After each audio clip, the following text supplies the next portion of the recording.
베드로전서 5장 13절에 보면 교회가 너희에게 무난하고 내 아들 마가도 그리하느니라 라고 하였습니다.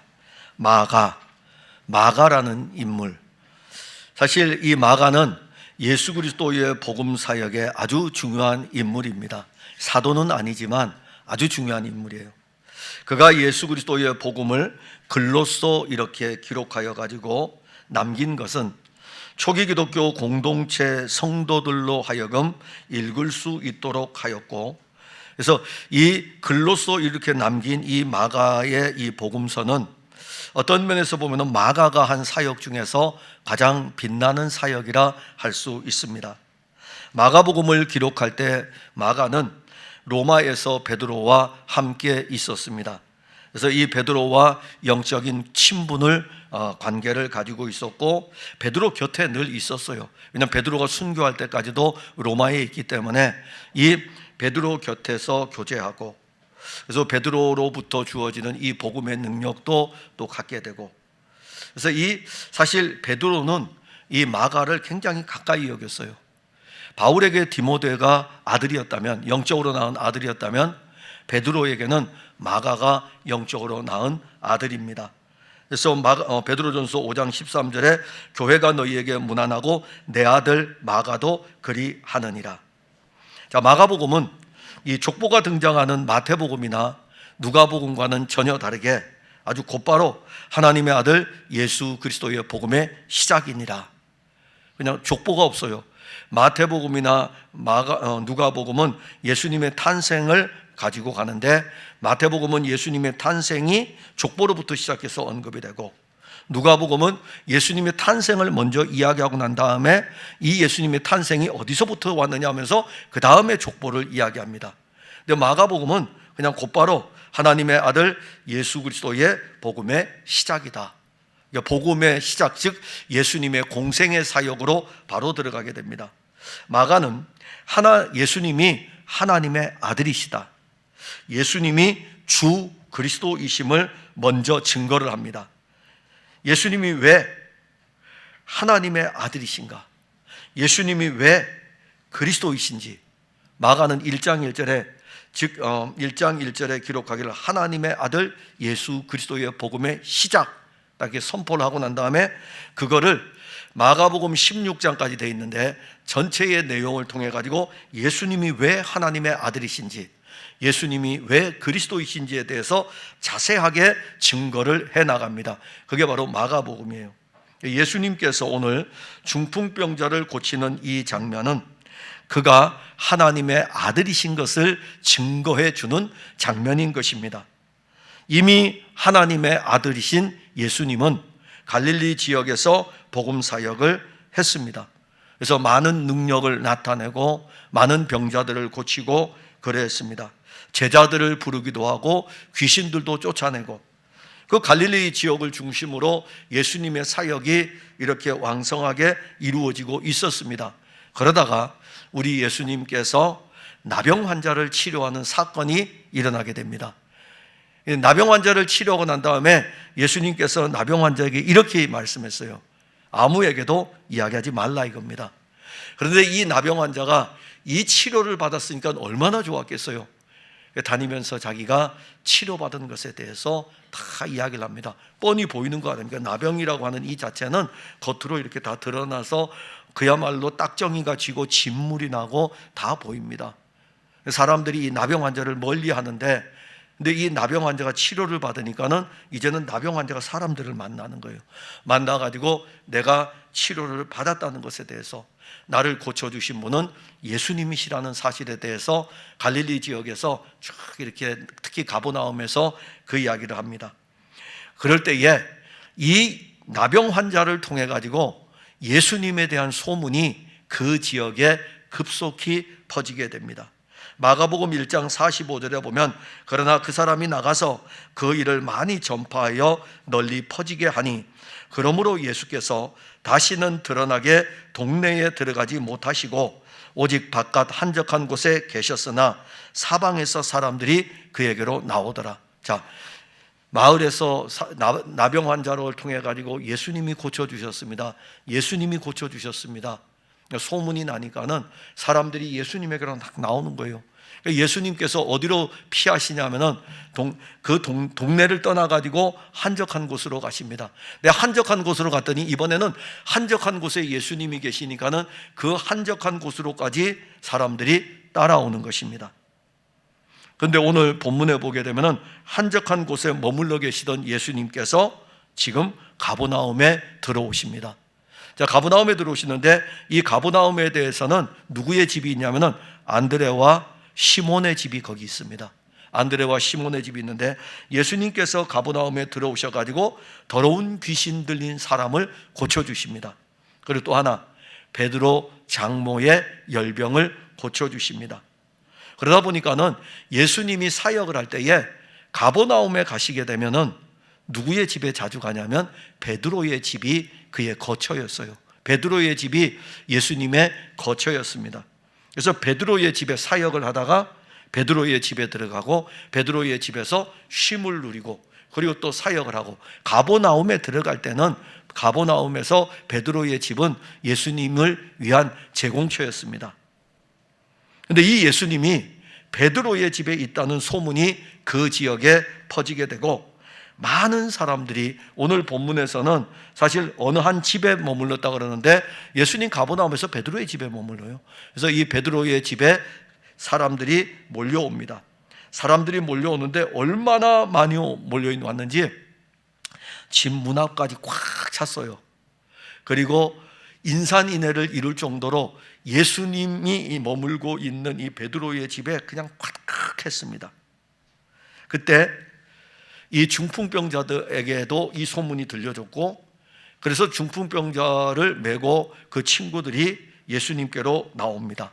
근데 너무 많은 사람들로 인해 가지고 예수님께로 나아갈 수 없었어요. 그래서 할 수 있는 방법은 사람을 밀치고 갈 수 있는 길이 없기 때문에 지붕으로 올라가서 지붕을 뜯어 가지고 예수님 계신 곳으로 중풍병자의 침상을 달아서 내립니다. 오늘 우리가 이 본문의 말씀을 통해서 사람들이 한 중풍병자를 네 사람에게 메워가지고 예수께로 온다. 왜 예수께로 가고 있을까? 여러분, 교회에서 왜 예수께로 갑니까? 여러분, 오늘 교회 나올 때 예수께로 내가 간다는 생각을 해보고 나왔습니까? 아니면 그냥 주일이기 때문에 교회 나왔습니까? 여러분들은 매 주일마다 성령의 이끌림 받아요 예수께로 나오는 것입니다. 예수께로 나오는 거예요. 다른 데로 나올 필요 없어요. 저한테 올 필요 없어요.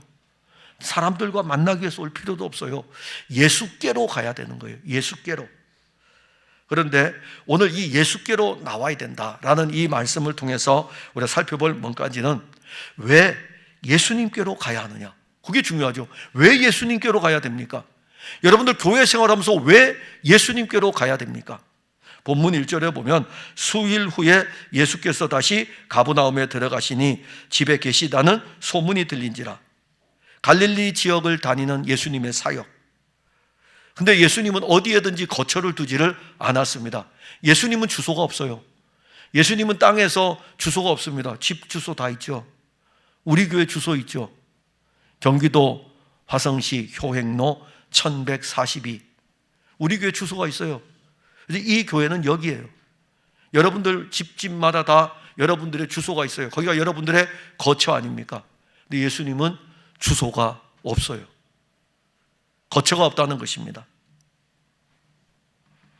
자기 백성을 구원하기 위해서 갈릴리 온 지역을 다니시면서 수많은 병자들을 고치고 귀신들을 쫓아냈지만은 또 수많은 사람들이 예수님에게로 몰려들고 있지만은 예수님은 머리 둘 곳이 없었습니다. 근데 나병 환자를 고친 후에는 사실 이 나병 환자가 자랑함으로 인해 가지고 예수님은 이제 자기 자신을 드러내놓고 다니지를 못했어요. 왜 그러냐면은 지금은 예수님의 초기 사역입니다. 예수님께서 십자가를 지시려면은 이 3년 6개월의 과정의 길들이 있어요. 이 길들이 있는데 여기에서 바로 사역을 끝낼 수는 없잖아요. 그래서 예수님께서 나병 환자에게 초기의 사역에 아직은 드러내고 이야기하지 말라 그랬는데 드러내놓고 이야기를 함으로 말미암아 예수님 자신도 사람들이 이제는 예수님에 대해서 다 알게 되는 거예요. 예수님이 오히려 그 사람들을 피해서 동네 바깥 한적한 곳에 머뭅니다. 나병 환자 사건이 지난 다음에 오늘 2장 1절에 보면 수일 후에 이렇게 말씀했어요. 자, 수일의 시간이 지났습니다. 시간이 지났다는 거예요. 시간이 지났음에도 불구하고 예수님에 대한 소문은 가버나움 사람들에게 식지 않는 열정이었어요. 식지 않았어요. 이 나병 환자가 고침을 받은 일들, 그리고 이미 갈릴리 지역에서 예수님이 행하신 이 사역의 일들을 알고 있기 때문에 특히 결정적으로 온 한 방은 그거였어요. 나병 환자가 나 치료받았어. 예수님이 고쳐주었어. 갈릴리 사람, 특히 가버나움 사람들에게는 이것이 굉장히 박혀있는 말씀입니다. 수일이 지났습니다. 수일이 지난 다음에 예수님께서 베드로의 집에 계시는 거예요. 이게 이제 소문이 났어요. 소문이 나니까 이 예수님에 대한, 수일이 지나도 예수님에 대한 열정, 그분이 고치셨대라고 하는 이 열정이 이제는 예수님이 베드로의 집에 있다고 하는 소문이 들리니까는 그 열정이 어디로 가게 합니까? 예수님에게로 가게 합니다. 그러니까 본문 1절에 이 소문은요, 예수님에 대한 소문입니다. 이 소문은 이미 이들이 가지고 있는 것은 예수님에 대한 소문이면서 예수님이 행하신 일들을 알고 있는 소문입니다. 그래서 가버나움 사람들은 예수님을 만나고 싶었던 거예요. 이러한 열망이 베드로의 집 문 앞까지 사람들이 가득하게 하였습니다. 여기 똑같은 내용을 누가복음 5장 17절에서 하루는 가르치실 때에 갈릴리 각 마을과 유대와 예루살렘에서 온 바리새인과 율법 교사들이 앉았는데 병을 고치는 주의 능력이 예수와 함께 하더라. 자, 이제는 갈릴리 사람만 거기 있는 게 아니에요. 누가는 기록할 때에 거기에 보니까는 유대 땅에도 소문이 났어요. 예루살렘에도 소문이 났어요. 근데 여기에 누가 오냐면은 그냥 유대인들이 와서 앉아 있는 것이 아니라 바리새인들이 와서 앉아 있어요. 그리고 율법 교사들이 와서 앉아 있습니다. 갈릴리 각 마을에서 온 사람들, 유대와 예루살렘에서 온 바리새인들과 율법 교사들이 베드로의 집에 그냥 그야말로 꽉 차 있습니다. 예수님은 사람들이 문 앞까지 가득 찬 이 베드로의 집에서 무엇을 하셨을까요? 말씀을 가르치셨습니다. 그냥 말씀 가르치셨다 이렇게 나와요. 가르치셨어요. 말씀을 가르치는 이 예수님에게 누가복음에서는 병 고치는 능력도 같이 가지고 있는 능력 있는 말씀이었습니다. 근데 이 소문이 누구에게 들려졌냐면은 중풍병자에게 들려졌어요. 중풍병자에게 들려졌고 중풍병자의 친구들에게까지 들려졌습니다. 그래서 이 중풍병자는 가고 싶어도 가지를 못하죠. 그런데 이 중풍병자의 4명의 친구들은 예수님의 소문을 들으니까는 우리 친구, 이 중풍병으로 누워있는 우리 친구를 데리고 예수님께로 가야 되겠다. 그래서 그들이 데리고 가려고 하지만은 걸을 수 없는 자예요. 부축해서 걸을 수 있는 게 아닙니다. 업고서 걸을 수 있는 그런 환자가 아니에요.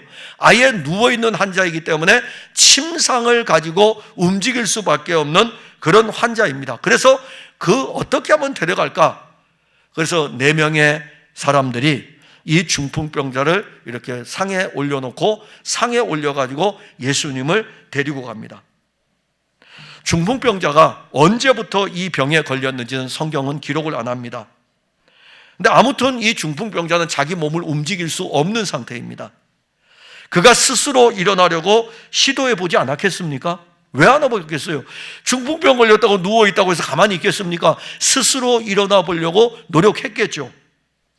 그리고 그가 중풍병이 걸렸을 때에 그냥 포기하고 있겠습니까? 당시의 의술을 비롯한 모든 방법을 통해 가지고 치료받으려고 했겠죠. 그러나 그의 병은 너무너무 중한 병이었습니다. 그래서 3절에 보면 사람들이 한 중풍병자를 4사람에게 메워 가지고 예수께로 올세라는 말씀을 볼 때 침상에 누워 있을 수밖에 없는 그의 상태를 우리는 볼 수 있습니다. 예수님께 가고 싶어도 자기 힘으로는 스스로 예수님께 갈 수 없는 그런 상태. 이게 누구의 상태입니까? 바로 인간의 본성은 이런 상태입니다. 인간의 본성은 스스로는 절대로 예수님께로 나가지를 않습니다. 안 나가요. 죄로 인하여서, 허물과 죄로 인하여서 우리는 죽은 자들입니다. 중풍병보다 더 무서운 것은요, 영적으로 허물과 죄로 죽은 거예요. 허물과 죄로 죽었다는 것은 영적으로 나는 아무것도 할 수 없다는 것입니다. 아담의 범죄가 모든 사람에게 전가되었고, 모든 사람은 아담의 죄를 그대로 받았고, 아담의 죄로 인해서 아담이 사망을 받은 것처럼 그 죄로 인해서 우리도 똑같이 사망을 받았습니다. 그래서 죄의 값은 사망이에요. 결국 인간은 육체도 죽음으로 가게 돼 있고, 영적으로는 죽은 존재입니다. 영적으로 죽은 존재는 자기 스스로 영적으로 그 어떤 것도 할 수 없습니다. 중풍병자는 사실 아무것도 할 수 없었어요. 그와 똑같이 영적으로 죽은 자들은, 영적으로 중풍병자 된 자들은 스스로는 할 수 없습니다. 이게 우리의 상태이죠. 영적 타락, 영적 부패, 우리가 누워있는 영적인 침상. 침상에 우린 그냥 누워있는 그 존재예요. 여러분들, 많은 사람들이, 인간들이 죄로 인하여서, 그리고 죽음이라는 형벌을 두 개를 다 알고 있어요. 인간이 죄인이라는 것도 알고 있고, 또 하나 사망이 있다는 것도 알고 있어요. 그런데 인간들이 많은 노력을 합니다. 자기들이 스스로 종교를 만들기도 하고, 그리고 심지어 헬라에서는 이 지혜의 근원이 어딘지를 찾기 위해 가지고 철학이라는 학문이 등장하기도 합니다. 그런가 하면 이성의 사고를 뛰어넘어서 어떤 이성의 사고와 관계없는 경험하는 일들을 통해 가지고 의술을 통하여서는 생명공학이 발달을 합니다. 사망을 어떻게 하면 이길 수 있을까? 그런가 하면 인간이 사는 또 다른 세상을 만들기 위한 유토피아를 이루기 위해 가지고 우주공학이 발달합니다. 인간들이 하는 노력들이에요. 인간들은요, 어떻게 하면 영원히 살 수 있을까? 이게 인간의 관심이에요. 영원한 관심이에요. 여러분들 건강 음료, 그 다음에 건강에 관계된 것들, 또 의약품들, 보조기구들, 그거 왜 만듭니까? 그거 왜 만들어요? 어떻게 하면 건강하게 더 오래 살 수 있을까? 인간의 최종적인 연구의 목적은 어디까지 가냐면은 영원히 살 수 있을까? 그러면 장기에 대한 연구도 할 수밖에 없게 되고, 이런 것들이 다양하게 지금 사람들이 만들어내는 과학의 경험입니다. 인간의 이성에서 나오는 어떤 종교를 추구하는 일들 뿐만이 아니라 인간의 경험을 통한 이 과학의 발달은 눈부시게 발달이 됩니다. 그런데 인간의 어떤 노력으로도 영적인 중풍병은 고칠 수가 없습니다. 육체의 중풍병은 고칠 수 있겠죠. 조금 점점 더 나아질 수 있겠죠. 그러나 중풍병에 걸리면은 중풍병자 중에 고침을 받기 위해서 의술을 통해서 조금 노력을 하고, 그 다음에 자기 스스로 막 걷기도 노력하면서 걸으려고 합니다. 근데 영적인 중풍병은 어떻게 하겠습니까? 허물과 죄로 말미암아 죽은 이 영적인 중풍병을 여러분들은 어떻게 하겠습니까? 관심 없습니까? 관심 없습니까? 나는 육신에 대해서 관심 있지 영적인 것에 대해서는 관심이 없습니까? 이게 사탄이 뿌려놓은 미혹의 영입니다. 여러분들로 하여금 신령한 것에 대해서는 관심이 없게 합니다. 땅에 있는 것에 대해서는 관심이 있게 하고, 하늘에 대해서는 무관심하게 합니다. 왜 예수님께로 가야 하는가? 이 물음을 여러분들 던져보십시오. 내가 왜 예수님께로 가야 하는가? 우리가 할 수 있는 일이 없기 때문입니다. 우리가 영적으로 전혀 아무것도 할 수 없는 중풍병자이기 때문에 우리의 중풍병을 고쳐줄 유일한 분, 예수님, 그분에게로 가야 하는 것이죠.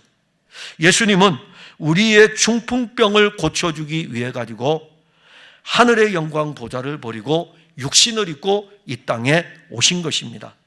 마가복음 1장 1절에 하나님의 아들 예수 그리스도의 복음이에요. 이게 복음입니다. 하나님의 아들 예수 그리스도가, 하나님의 아들 그리스도가 왜 육신을 입고 이 세상에 오셨는가? 우리의 나병도 고치고 우리의 중풍병도 고치기 위해서 그분이 오신 것입니다. 그런데 여러분, 예수님께로 가야 되는데 장애가 있습니다. 지금 이 장애들이 주관급이래요. 하나는 많은 사람들입니다. 이게 첫 번째 장애예요. 본문 2절에 보면 많은 사람이 모여서 문 앞까지도 들어설 자리가 없게 되었는데, 예수님께서 한적한 곳에서 가버나움에 들어오신 것을 알고 사람들이 예수님이 계신 집으로 몰려들었습니다. 얼마나 많은 사람들이 몰려들었는지 문 앞까지도 들어설 자리가 없는, 즉 다시 말하면 사람들이 겹겹이 쌓여져 있어가지고 빈틈이 없다는 것입니다. 빈틈이 없는 정도예요. 얼마나 많은 무리가 모였는지 그 무리들 때문에 예수님께로 나갈 수가 없을 정도였습니다. 그 무리들이 겹겹이 층을 이루었습니다. 근데 예수님께서 그들에게 말씀을 가르치고 계셨어요. 늦게 온 사람들이 있었겠죠. 그러니까 앞에 오는 사람도 있고 늦게 오는 사람도 있고 일찍 온 사람도 있고, 일찍 온 사람은 앞에 앉을 것이고 늦게 온 사람은 뒤에서 막 밀고 막 하면서 뒤에 머물 거예요. 근데 꼭 그런 사람들이 있어요. 오늘 여기 본문에 나오는 서기관이 있습니다. 이런 사람들은 앞에 가게 돼 있어요. 왜 그럴까요? 서기관이 율법교사잖아요. 이 수많은 무리들에게 하나님의 말씀을 가르치는 선생님이 왔으니까는 겹겹이 쌓여 있을 때라도 이 사람은 앞에가 앉아요. 선생님, 앞자리에 앉으시죠. 그게 아주 중요한 거예요. 앞자리에 앉으시죠. 그래서 앞자리에 앉은 거예요. 예수님하고 딱 이렇게 눈이 잘 마주치는 분들이 바로 이 앞에 있는 분들이에요. 앞에 있는 분들 졸면 안 돼요. 다 마주쳐요, 저하고. 제 머릿속에는 이번 주 설교에는 누가 졸았다 다 나와요. 누가 졸았다. 그러니까 앞자리가 딱 저기입니다. 앞자리는 딱 제 시야에 있는 자리. 그러니까는 졸실 분들은 저 뒷자리에 앉으시면 돼요. 그리고 뒷자리에 앉으실 때 등치 큰 사람 뒤에 딱 이렇게 머리를 딱 대고 앉으시면 돼요. 그러면서 제 얼굴이 안 보이면 저도 그분 얼굴이 안 보이는 거예요. 알려드렸습니다. 팁을 알려드렸어요. 근데 이 율법교사 같은 경우에는 예수님에 대한 소문이 났기 때문에 앞자리에 가야 되죠. 아무튼 이 사람들은 앞자리를 지금 바리새인들, 율법교사들은 앞자리에 진을 치는 것입니다. 중풍병자를 이제 데리고 옵니다. 근데 침상에 매서 데리고 왔는데 너무 많은 사람이 있는 거예요. 자기들은 소문을 듣고 이제 이 데리고 예수님께로 가야 되겠다 왔는데, 침상에 이렇게 4명이 들고서 막 왔는데 보니까 엄청나게 많은 사람들이 예수님을 저기 있는데 쫙 서 있는 거예요. 장애가 걸렸습니다. 어떻게 하면 예수님께로 갈 수 있을까? 어떻게 하면 예수님께로 갈 수 있을까? 바로 이 많은 사람들이 예수님께로 가는 장애입니다. 우리가 예수님께로만 가면 예수님과 만나는 엄청난 은혜를 누립니다. 근데 거기에는 반드시 우리 세 번째 장애가 믿음이 나오는데, 믿음으로 가지 않는 것은 아무리 그 앞에 있어도 그냥 장애예요. 그러니까 이 수많은 사람들은 있어도 무지한 자들이에요. 근데 이 무지한 자들이 앞에 다 막고 있다고요. 막고 있으니 어떻게 갑니까? 가지를 못하죠. 예수님께로만 가면 되는데 이 중풍병자하고 중풍병자를 메고 온 4명의 사람은 믿음이 있거든요. 예수님께로만 가면 엄청난 은혜를 누릴 수 있는데, 근데 장애가 있는 것입니다. 근데 오늘날도 여러분들 신앙생활하면서 많은 사람들로 인하여 가지고 예수님께로 나가지 못하고 중도에 포기합니다. 우리는 사람들과 관계하며 살아갑니다. 다 관계하고 살아요. 여러분들하고 저하고 관계하듯이 하나 나가면 또 다른 사람하고 관계하며 살아갑니다. 거미줄처럼 얽혀 있습니다. 근데 그 관계가 살아가는데 유용해요. 그리고 그 관계가 어떤 경우에는 살아가는데 활력소가 되고 어떤 경우에는 근심이 되기도 합니다. 근데 여러분들이 예수님께로 나아가는데 첫 번째 장애는 너무 많은 사람들이 여러분들에게 있습니다.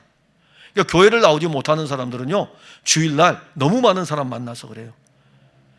너무 많은 사람과 약속이 돼 있어가지고. 그런가 하면은 TV 화면 안에 너무 많은 사람이 있어가지고 그 화면 보느라고 못 나오는 거예요. 그 많은 것들이 우리에게 장애가 됩니다. 또 하나는, 두 번째 장애는 뭘까요? 서기관들입니다. 이 서기관들은 종교의 잘못된 관행이에요. 그러니까 우리가 서기관이라고 했을 때에 저나 여러분들이나 가질 수 있는 지금까지 쌓아온 종교의 잘못된 관행들, 이것이 예수님께 나아가는데 장애가 됩니다. 5절에 보면 예수께서 그들의 믿음을 보시고 중풍병자에게 이르시되 작은 자야 내 죄 사함을 받았느니라. 중풍병자를 침상에 메고 온 친구들은 많은 사람들의 장애를 뚫습니다. 그들이 장애를 뚫고 나간 것은 사람을 밀치고 나간 것이 아니라 상황을 살펴보고 지붕으로 올라가는 거예요. 지붕으로 올라가서 지붕을 뜯어내고, 그리고 지붕을 뜯어내고 난 다음에 침상을, 중풍병자에게 누워있는 이 침상을 지붕을 뚫고 지붕을 통하여 가지고 예수님에게로 달아내립니다. 그때 예수님께서 자기가 지금 설교하고 있는 그 앞으로 지금 이렇게 쭉 침상이 내려오는 것을 보게 됩니다. 그리고 예수님 이렇게 말씀하십니다. 그들의 믿음을 보시고 작은 자야 내 죄 사함을 받았느니라. 근데 그 자리에 듣고서 이렇게 앉아있던, 지금 예수님 앞자리에 있기 때문에 서기관들이 어디 있다고요? 뒷자리에 있는 게 아니에요. 저 뒷자리는 몰라요. 요 앞자리에 율법 교사들이 앞자리에 다 있고 바리새인들이 그 주변에 딱 진을 치고 있다고요. 그리고 예수님 가르치는 이 말씀을 듣고 있는 거예요. 듣고 있는 중에 위에서부터 갑자기 침상이 하나가 쭉 내려오는 것입니다. 근데 그것을 예수님께서는 이들의 믿음을 보신 거예요. 이들의 믿음을 보시고 내 죄 사함을 받았느니라 했을 때 앞에 앉았던 사람들, 여러분들 이야기하는 거 아닙니다. 그때에 앞에 앉았던 사람들이 누구였냐면은 서기관이었어요. 율법을 가르치는 사람들이었습니다. 이런 생각을 합니다. 이 사람이 어찌 이런 말 하는가? 신성모독이다. 하나님 한 분 외에는 누가 능히 죄를 사하겠느냐? 율법을 가르치는 사람이기 때문에 율법을 누구보다도 잘 아는 사람이에요. 근데 그들은 하나님 한 분 외에는 죄를 사하는 권세가 누구에게도 없다는 것을 아는 사람들입니다. 근데 그들은 예수님이 하시는 이 말씀을 들으면서 그 말씀이 어떠한 능력인지를 알지를 못했습니다. 예수님이 누구인지를 알지 못한다면 예수님이 하시는 말씀을 믿음으로 받을 수 있겠습니까? 예수님이 하나님의 아들이시라면 예수님의 말씀을 믿음으로 받을 것 아닙니까? 예수님이 하나님의 아들으로 믿어지지 아니하기 때문에 오랫동안 쌓아왔던 종교의 관행을 가지고 예수님 말씀을 판단하는 거예요. 그게 바로 율법교사예요. 그들의 마음속으로는 예수님이 선언하시는 작은 자야 내 죄 사함을 받았느니라는 이 선언하는 이 말씀 앞에 아멘 하는 것이 아니라, 누구야 이 사람이 도대체? 네가 누군데 감히 하나님만이 하실 수 있는 죄 사함을 선언하는 거야 라고 하면서 속으로 그렇게 생각합니다.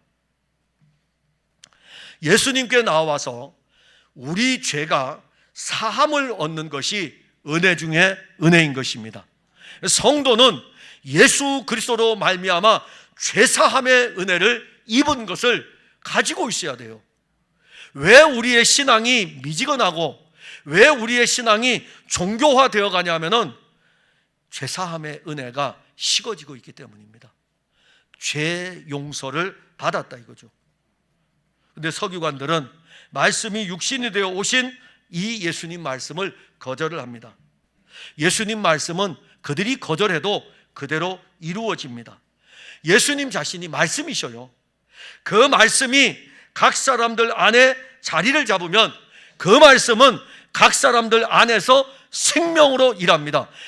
태초에 말씀이 계시니라 이 말씀이 하나님과 함께 계셨고 이 말씀은 생명이라 이 생명이 빛이 되셔가지고 어두움에 있는 자들에게 이 말씀이 비추어지게 되면 이 말씀이 증거되어지면 어두움은 물러가게 되고 이 말씀은 그 사람 안에서 생명으로 일하는 것입니다.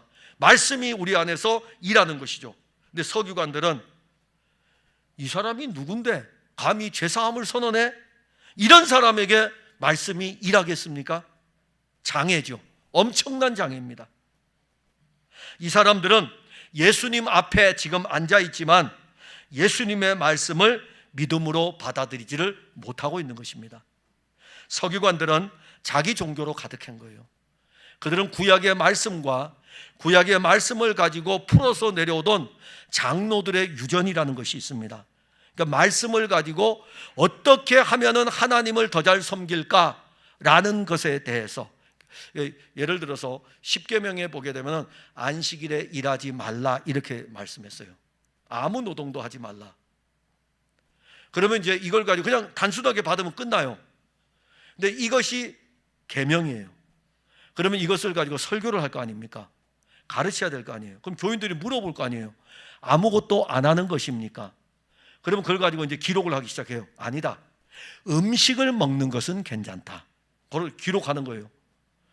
그것이 이제 유전이 되는 거죠. 계속 이어지니까 음식을 먹는 건 괜찮다. 그러면 음식을 먹기 위해서는 음식을 해야 되지 않겠습니까? 그럼 음식은 토요일 날 해놓으면 된다. 자, 그러면 이제 그걸 또 기록을 해놔요. 그러면 우리가 걸어갈 때에 집 안에만 있지 않고 밖으로 나가야 되지 않겠습니까?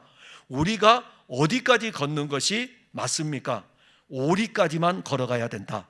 2km를 걷는 것은 일이 아니다. 그러면 또 적어놔요. 그러면 이제 시간이 지나죠. 시간이 지나고 난 다음에 장로들이 그 서기관들이 가르칠 때 뭘 가르칠까요? 안식일에 아무 일도 하지 마라 이걸 가르치는 것이 아니라 이 유전을 가지고 가르치는 거예요. 그러면 교인들은요, 금년에도 이 말씀을 배우고 나면 여러분들이 세상을 떠나고 나면 여러분들의 자녀들도 또 형성된 유전이 또 있어요. 그 말씀을 또 가르치는 거예요. 그러니 결국 끝에 가다 보면 이 말씀하고 너무 멀리 떨어져 있는 거예요. 오늘 여러분들이 신앙생활 하는데 얼마나 단순했습니까? 주 예수를 믿으세요. 주 예수가 우리의 구원이십니다. 이렇게 단순하게 시작했는데 10년, 20년, 30년 교회를 다니다 보니까 우리도 모르는 사이에 교회에서 겪었던 경험했던 것들이 여러분들의 유전으로 남아있는 거예요. 그 사람들이 교회에 가득하고 있는 거예요. 지금 예수님 앞에 그 서기관들이, 바리새인들이 그 앞에 자리 잡고 있습니다. 근데 예수님 말씀 들으면서 자기들의 유전만 가지고 있으니까는 예수님 말씀을 받을 수 있겠습니까? 안 받죠. 예수님이 죄사함을 받았느니라 그러면 죄사함을 받은 거죠 뭐. 예수님이 선언하시면 그대로 이루어지는데 거기 앉아가지고 네가 누군데 죄사함을 선언해? 혹시 여러분들 중에 예수님 말씀 그렇게 받는 사람 있습니까? 서기관들은 자기의 종교로 가득하였고 자기 종교에서 가르친 종교의 교훈에 사로잡혀 있다 보니까는 어디까지 못 갑니까? 육신으로는 바로 앞에 예수님이 계신데 영으로는 그 앞으로까지 나가지를 못하는 거예요. 몸만 와 있는 거죠. 이게 바로 장애입니다. 중세시대에 가톨릭은 자기들의 종교의 전통에 머물러 있었습니다. 그래서 그들은 성경과 그 가톨릭에서 교황청에서 나오는 교소들의 이것을 전통이죠. 이 두 개를 동등하게 권위로 두었습니다. 자, 그러면 성경을 통해서도 구원에 이르고 가톨릭의 교리를 따라가도 구원에 이른다고 하면은 어느 것이 우위에 있는 거죠? 똑같다는 것입니다. 똑같으면 성경을 가르칠 필요가 없어요. 뭘 가르치면 되죠? 가톨릭의 교황청에서 나온 교리를 가르치면 되는 거예요. 이게 중세시대의 전통입니다. 그들이 몸은 종교적 전통은 누구에게로 나가는데 장애가 됩니까? 예수님에게로 나가는데 장애가 됩니다. 그들은 교회에다가 이런 전통을 만들어 가지고 수많은 종교적 장애들을 만들어 놓았습니다.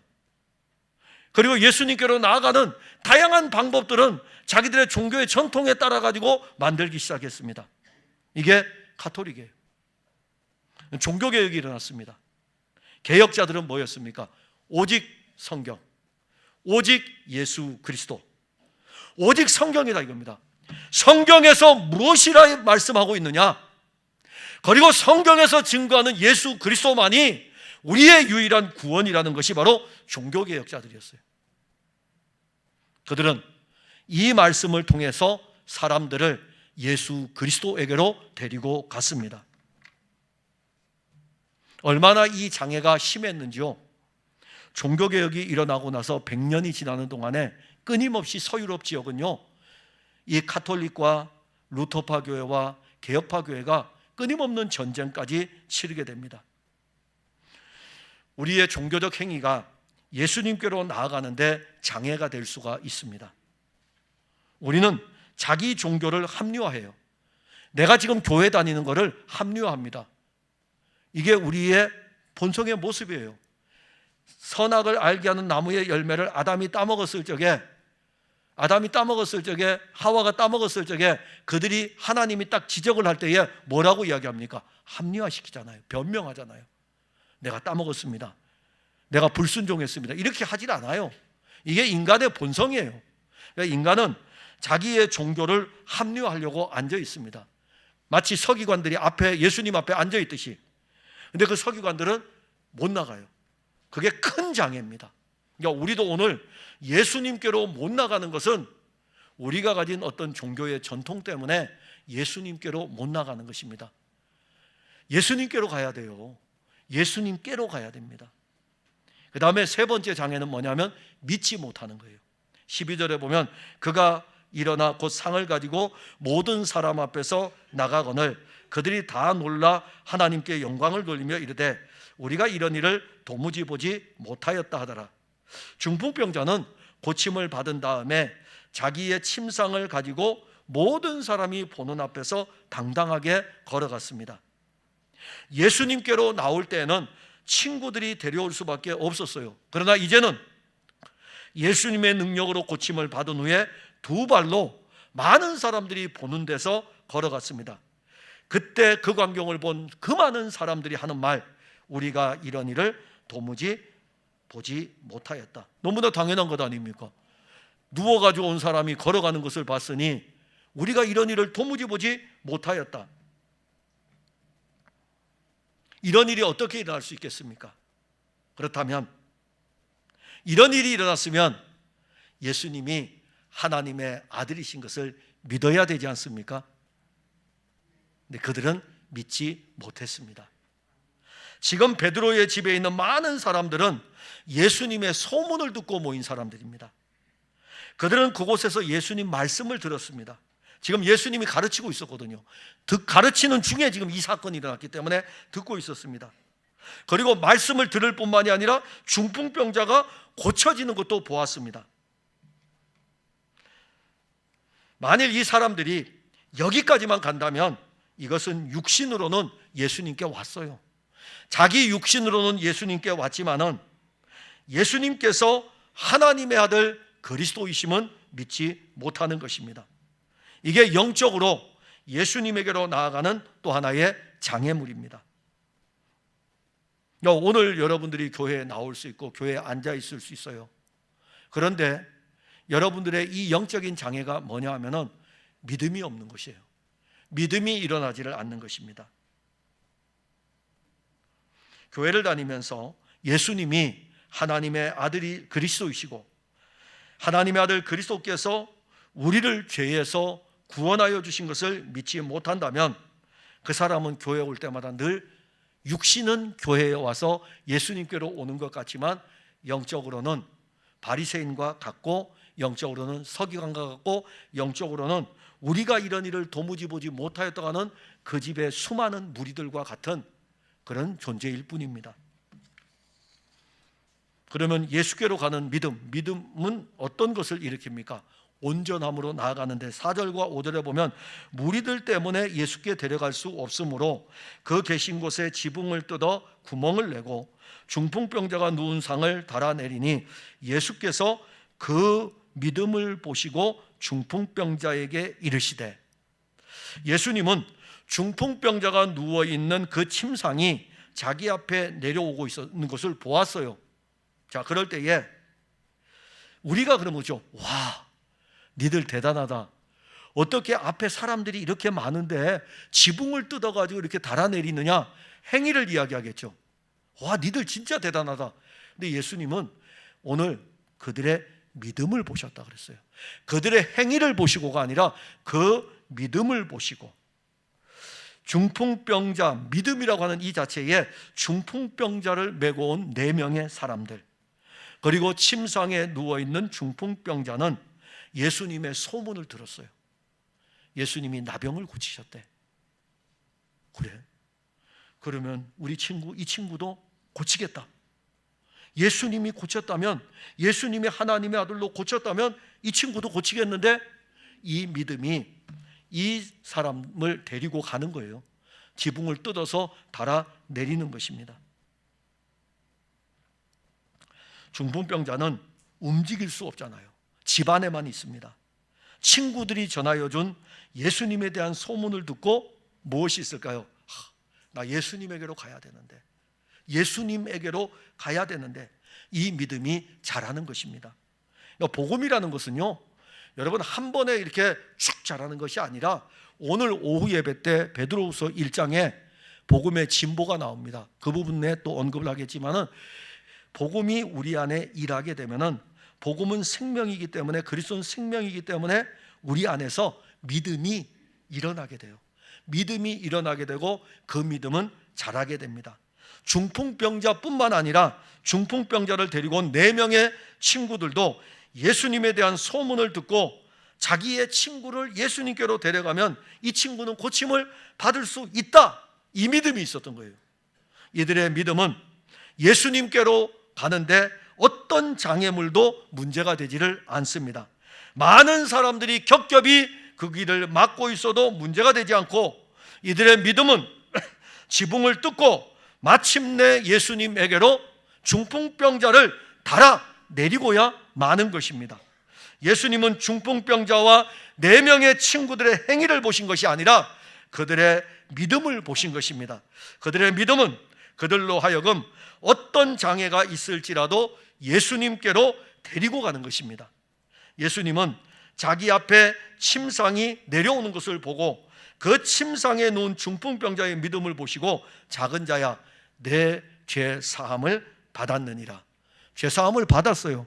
이 중풍병자는 이 선언 하나로 죄 사함을 받았습니다. 예수님이 죄 사함을 받았다고 선언할 때 서기관들의 마음은, 이 사람이 어찌하여 이렇게 말하는가, 신성모독이다. 하나님 한 분 외에는 누가 능히 죄를 사하겠느냐. 그들은 다 알고 있어요. 그래서 예수님께서는 중풍병자에게 내 죄 사함을 받았느니라라고 하시면서 죄 사함에 대한 이 일을 받지 못하는 서기관들에게 이야기합니다. 서기관들은 속으로 생각했거든요. 지가 누군데, 저는 지금 겉으로 드러낸 설교를 하지만 속에 있는 것을 그대로 이야기하면 지가 누군데, 죄 사함을 받았느니라고 이야기해 하나님 한 분만이 하실 수 있는 일인데 마음에 이렇게 딱 생각하고 있다고요. 그러니까 오늘날도 설교를 듣는 사람들 중에 예수님이 하신 말씀을 들으면서 그냥 아무 감각 없는 수많은 무리들도 있고, 어떤 사람들은 들으면서 지가 아무리 예수님 설교를 해도 예수님이 들어오지 않는 사람도 있고, 이 머릿속에 여러분들 안에 다양한 것들이 지금 다 가득 차 있어요. 그러니까 이 서기관 같은 경우에는 네가 뭔데 제사함을 선언했다고 선언해. 근데 예수님이요, 그 마음을 아셔요. 그러니까 지금 여러분들이 예배를 드릴 때에 여러분들의 그 마음을 아시는 분은 예수님이셔요. 설교하는 설교자가 뭘 전하려고 하는지 그 중심을 아시는 분도 예수님이시고, 듣는 여러분들에게 어떤 상태로 지금 듣고 있는지를 아시는 분도 예수님이셔요. 다른 사람은 모르죠. 뭐 저도 모르고 다 몰라요. 근데 예수님은 아셔요. 그래서 예수님이 마음으로 생각하고 있는 그 서기관들을 향해서 어찌하여 이것을 마음에 생각하느냐, 중풍병자에게 내 죄 사함을 받았느니라 하는 말과 일어나 내 상을 가지고 걸어가라는 말 중에 어느 것이 쉽겠느냐? 여러분, 어느 것이 쉬울까요? 죄 사함을 받았다라고 선언하는 사제의 은총을 주는 것하고, 이 중풍병에 걸려서 걷지를 못하는 사람에게 일어나 걸어가라 하는 말하고 어느 것이 쉽겠습니까? 어느 것이 쉬울까요? 자, 죄사함을 주는 것은 누구만 주는 거라고요? 하나님만이 주시는 거예요. 그러면 이 중풍병자가 일어나 걸어가라는 것은 어떠할까요? 둘 다 어려운 것입니다. 인간은 둘 다 어려워요. 인간은 둘 다 못합니다. 다 어려운 거예요. 사죄를 선언할 수도 없고, 인간은 그 중풍병자가 지금 침상에 누워있는데 일으켜 세울 수도 없습니다. 그런데 중요한 건, 죄사함을 선언하는 것은 눈에 보입니까, 안 보입니까? 말은 할 수 있지만 죄사함을 받았느니라. 죄사함 받은 것은 이렇게 선언은 하는데 이분이 제사함 받았는지 안 받았는지 어떻게 알아요? 어떻게 알아요? 제사함을 받았느니라 눈에 보이지 않잖아요. 제사함 받았습니까? 눈에 보이지 않는 거예요. 그런데 그러면 이제 또 하나, 중풍병자가 일어나 걸어가는 것은 눈에 보일까요, 안 보일까요? 눈에 보이는 일이에요. 그래서 예수님께서 이 둘을 다 하는 분이 바로 나다라는 것을 보여주는 거예요. 내가 하나님의 아들이야, 내가 그리스도야, 내가 죄사함을 선언했지. 그러면 니들 눈에 안 보이지. 그런데 내가 이 중풍병자를 일어나 걸어가게 할 테니까 한번 보라 이겁니다. 눈에 보면 죄사함을 선언한 것도 이루어진 것을 알게 되는 것입니다. 예수님께서 중풍병자를 그래서 일어나 걸어가게 하시는 거예요. 내가 내게 막 이르노니 일어나 내 상을 가지고 집으로 가라. 예수님 이 말씀을 할 때, 자, 중풍병자가 일어났을까요? 안 일어났을까요? 일어났죠. 일어났습니다. 여기서 이제 중요합니다. 예수님 없이는 중풍병자 일어날 수 없습니다. 예수님 말씀이 아니면 중풍병자 일어날 수 없습니다. 예수님 말씀을 믿는 믿음이 없으면 중풍병자 일어날 걸어갈 수 없습니다. 중풍병자가 홀로 자기 집에 누워있을 때 걸어가려고 해봤겠어요? 안 해봤겠어요? 해봤겠죠. 해봤죠. 제가 김장 때만 되면 이게 허리가 삐끗거려요. 꾀병같이. 근데 금년엔 하고 나서 그 다음 날에 허리가 삐끗했어요. 그래서 또 일주일 고생했어요. 제가요, 허리가 삐끗하고 나니까는 걸어가고 싶은 거예요. 그래서 이렇게 엉거주춤으로 걷잖아요. 그래서 똑바로 서서 이렇게 똑바로 걷고 싶어가지고 걸으려고 했더니 안 되는 거예요. 내 의지로 아무리 하려고 해도 못 걷는 거예요. 이게 아파가지고. 그러면 침상에 누워있는 중풍병자가 자기 의지로 걸어갈 수 있을까요? 절대로 못 걸어가니까는 지금까지 누워있는 거 아닙니까? 그러니까 그 의지는 누구로부터 와야만이 의지가 일을 할 수 있을까요? 예수님 말씀이에요. 예수님 말씀이에요. 그 말씀을 믿음으로 받을 때에, 일어나 걸어가라 했을 때에 일어나서 걸어가니까 말씀이 그 안에서 의지가 되므로 이 사람이 걸어가는 것입니다. 이것은 중풍병자에게만 있는 것이 아니라 여러분들의 모든 의지가 그리스도의 말씀에 붙들려 작용될 때에 그 의지는 그리스도를 향한 의지가 되는 것입니다. 그러니까 우리가 신앙생활하면서 자기 의지를 해요. 자기 의지를 합니다. 아니에요. 그리스도의 말씀이 여러분들에게 믿음을 일으키고 그 믿음이 일어나 걸으라고 하면은 그 믿음이 우리 안에서, 우리가 살아있으니까 의지가 있지 왜 없겠어요? 우리의 의지 안에 이 생명이 불어넣어져 가지고 일어날 수 있는 것입니다. 그럼 교회 생활은 어떠할까요? 교회 생활은 이렇게 하는 거예요. 예수님 없는 의지는 내 의지의 중풍병자의 모습이고 못하게 돼 있어요. 그러나 예수님 말씀이 우리로 하여금 하게 하는 것입니다. 중풍병자는 그 말씀을 붙들었어요. 일어나 걸어가라. 아멘. 왜냐하면 나올 때 이미 그 사람에게는 죄사함을 받았느니라고 하는 믿음에 대한 이 사죄의 은혜를 입었기 때문에 자리를 들고 일어나 걸어가는 것도 말씀이 그 안에서 믿음을 일으키고 이 믿음이 그 의지를 이끌어가니까는 이 사람이 일어난 것입니다. 예수님 주변에 수많은 사람들이 있었습니다. 예수님 계신 앞자리에는 서기관들이 있었습니다. 이 사람들은 예수님과 함께 있으면서도 예수님이 하나님의 아들 그리스도인 것을 믿지 않았습니다. 여러분들에게 예수님을 믿는 믿음이 진짜 있습니까? 진짜 있습니까?